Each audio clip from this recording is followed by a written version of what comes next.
واحلل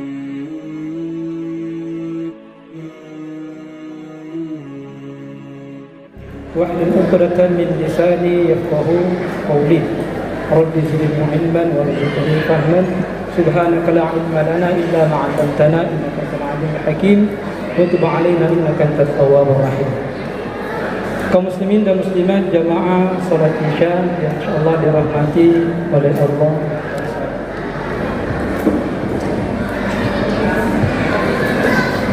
Alhamdulillah kita bertemu lagi malam ini di malam yang keempat ya Pak? Empat ya? Pada tahun ini kita sudah tahu bersama bahwa kita tidak mengundang ya Ustadz dari luar karena ketersediaan yang pertama biaya. Bapak tahu tidak Pak? Ketika Ustadz datang ke sini itu biaya yang digunakan untuk upah Ustadz sendiri itu pakai uang sakunya 15 juta rupiah. Belum termasuk transportasinya, belum termasuk makannya, belum termasuk laundrynya. Bayangkan berapa uang yang dihabiskan. Dan kalau kita mendengar jumlah pemasukan tiap hari itu hanya sekitar 1 juta rupiah, itu tidak cukup. Makanya untuk tahun ini kita pakai lokal. Kedengaran Pak? Jadi untuk malam ini kita akan membahas sesuatu yang jarang dibahas. Kalau di waktu subuh kita itu membahas tentang fikih thaharah, mulai dari cara berwudu, apa saja yang membatalkan wudu, dan semua hal yang terkait thaharah. Untuk malam tarawih ini izinkan saya mungkin sekitar 15 menit akan menyampaikan suatu ilmu yang mungkin jarang Bapak dengarkan dan mungkin seumur hidup Bapak baru dengar, dan mudah-mudahan Bapak amalkan setelah pulang dari sini. Apa itu Pak? Kita akan mempelajari sedikit tentang ilmu faraid. Apa itu ilmu faraid Pak? Tentang hukum warisan. Hukum warisan ini sangat penting Pak. Kenapa sangat penting hukum warisan? Karena ini langsung diatur sama Allah dalam Al-Quran. Salat Pak, ayatnya cuma memerintahkan salat, Iqimus shalah wa aqimus shalah wa atuz zakat. Tapi prakteknya itu ada di hadis, tidak ada di Al-Quran. Puasa, prakteknya ada di hadis, tidak di Al-Quran.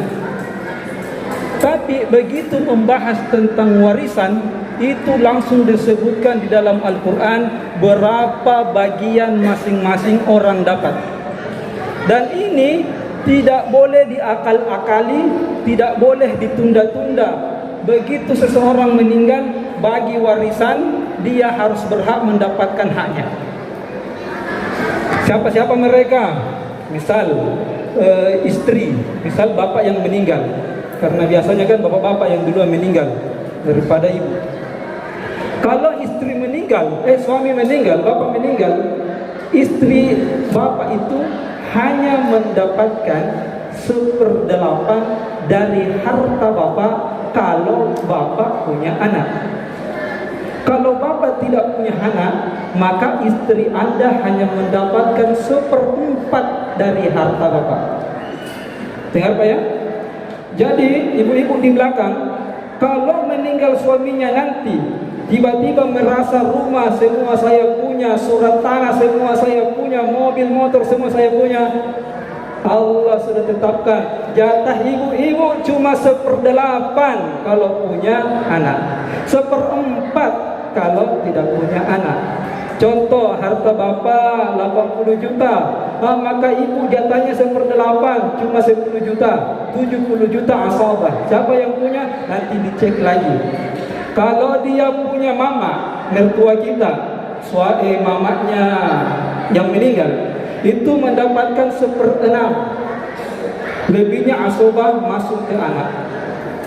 Jadi jangan pikir kalau seseorang meninggal itu istri semua punya hartanya, tidak. Ingat mertua. Mertua punya hak seperenam dari harta. Ingat ibu-ibu ya, kalau suami ibu meninggal, suami ibu masih punya suami, masih punya mama, mamanya dapat seperenam dari harta suami ibu. Jangan diambil semua. Dengar Pak, ini hukum Allah ini Pak. Yang kedua, berapa jatahnya anak? Kalau anak laki-laki itu asabah namanya, sisa harta. Pokoknya berapa sisanya sudah dibagi kepada istri, sudah dibagi kepada mamanya, nenek kita, nah itu asabah untuk laki-laki. Yang masalah di perempuan. Kalau dia laki-laki asabah, maka dia sudah sisanya 100% untuk anak laki-laki. Makanya berbahagia bapak-bapak yang punya anak laki-laki. Kenapa? Karena harta bapak tidak lari kepada pamannya.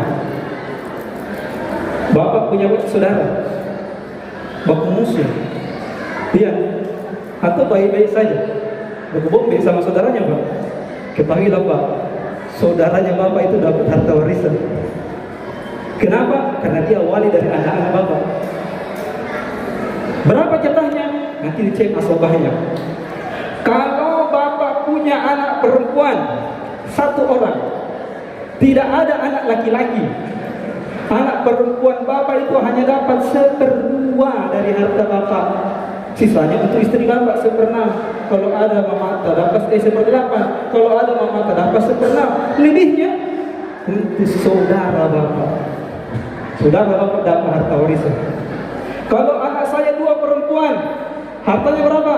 Cuma dapat 2/3 untuk anak perempuan. Lebihnya asabah pergi ke pamannya. Jadi jangan main-main harta warisan. Bagaimana kalau tidak punya anak? Nah, tidak punya anak dicek lagi. Kalau istri yang meninggal atau kalau suami yang meninggal tidak punya anak sama sekali, maka istrinya cuma dapat sama 1/4 kalau tidak punya anak. Kalau dia laki-laki, istrinya yang meninggal, yang laki-laki ini dapat berapa? Dia dapat 1/2 harta. Jadi setengahnya itu yang naik kepada sisanya. Siapa sisanya? Kalau ada mamanya 1/6, kalau ada saudaranya, lebihnya kepada saudara. Maka tidak semua Pak bilang kalau meninggal semua harta kita punya. Tidak. Allah sudah tetapkan begitu bagiannya masing-masing. Jadi dari sekarang Pak, pulang dari sini, cari di Google Play Store. Sekarang kan sudah gampang. Cari kalkulator waris. Cek di situ. Kumpul semua keluarga, istri bapak, anak bapak. Cek. Kalau saya mati, istri saya 1. Kalau ada istri kedua, jujur sama istrinya yang lain.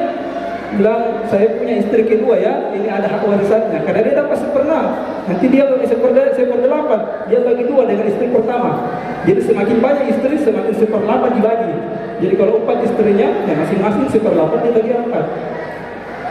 Jadi nanti kumpulkan keluarganya, cek masing-masing berapa, supaya anak bapak sudah tahu berapa hak dia, istri bapak tahu berapa hak dia, kita juga tahu bahwa ada haknya mama kita, mama kandung ya, atau bapak kandung, kakek nenek juga bisa dapat, saudara-saudara kita bisa juga dapat, tergantung nanti siapa yang terhalang. Nanti dicek saja. Nanti kalau di kalkulator itu Pak muncul sendiri siapa yang terhalang, siapa yang mendapat, siapa yang tidak.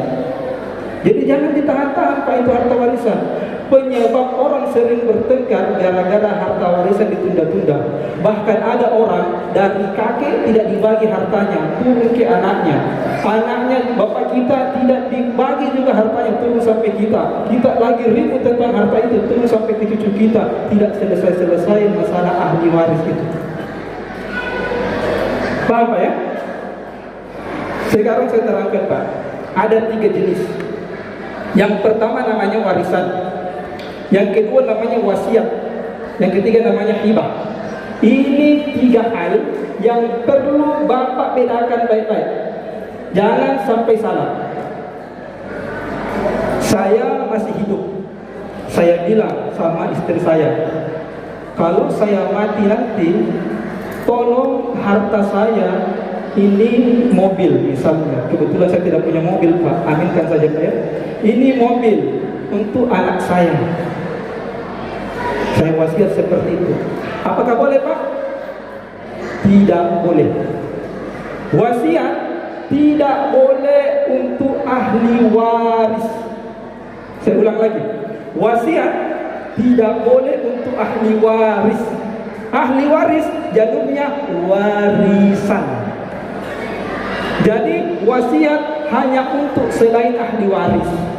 Misalnya ada bapak temannya teman baik, saya bilang saya mewasiatkan untuk dia harta saya, atau saya mewasiatkan untuk pesantren. Wasiat boleh selain ahli waris. Kalau dia ahli waris tidak boleh berwasiat. Yang kedua, wasiat tidak boleh dari sepertiga harta. Tidak boleh dari sepertiga harta. Kenapa? Karena 2/3 lebihnya punyanya ahli waris. Jadi jangan bilang saya wasiat karena anakku nakal, istriku juga kayaknya nanti akan kawin lagi dengan laki-laki lain, saya sumbangkan semua, saya wasiatkan harta semua. Tidak bisa. Jatah wasiat cuma 1/3. Paham, Pak? Jadi tidak boleh lagi sekarang saya wasiat untuk anakku ini nanti rumah, kalau saya mati tidak bisa, tidak terlalu. Rumahku yang di situ untuk anakku yang pertama, rumahku yang kedua untuk anakku yang kedua. Di situ di FTC Makassar, samping Karbosi jangan dijual. Kenapa? Yusuf kalian punya. Intinya yang namanya wasiat tidak boleh untuk ahli waris. Warisan sudah jelas siapa. Wasiat sudah jelas. Yang ketiga, hibah. Inilah sekarang satu-satunya jalan kalau bapak mau menyelamatkan harta bapak. Hibah namanya. Apa itu hibah? Serahkan sekarang hartanya bapak. Kepada siapa? Kepada anak bapak, kepada istri bapak, kepada siapa yang bapak mau kasih. Kalau hibah tidak ada batas. Tidak perlu sepertiga, mau 1/2 pun jadi. Tapi yang jadi masalah sekarang, hibah itu akadnya sekarang. Kalau mati bukan hibah namanya, wasiat. Misal begini, saya lihat ini saya tidak punya anak laki-laki, anakku perempuan saja, anakku 2 perempuan, berarti anakku cuma 2/3. Yang dapat nanti omnya, yang dapat hartanya. Kalau begitu, saya kasih sekarang saja anakku harta, hibahkan. Saya punya uang 300 juta ini, saya kasih saja anakku 150 juta, 150 juta. Boleh? Boleh. Tapi akadnya sekarang. Artinya apa? Uang sudah langsung berpindah tangan, bukan milik bapak lagi. Kalau masih milik bapak, bukan hibah namanya. Paham Pak ya?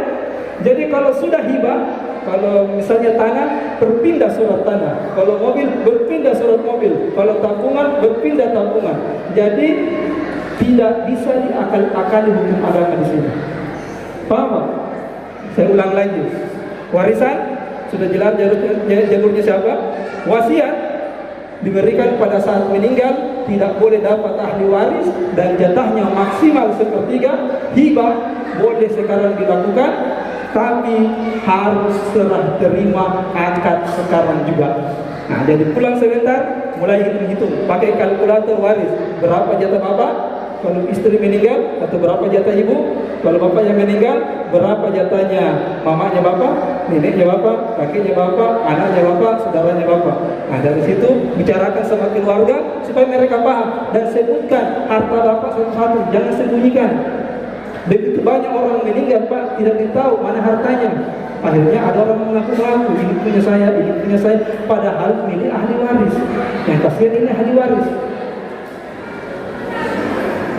Jadi semoga kutub yang singkat ini membuat kita lebih paham tentang masalah fikih warisan. Wallahu a'lam. Subhanakallahumma bihamdika asyhadu an la ilaha illa anta astaghfiruka wa atubu ilaik. Walhamdulillahirabbil alamin. Sekian, assalamualaikum warahmatullahi wabarakatuh.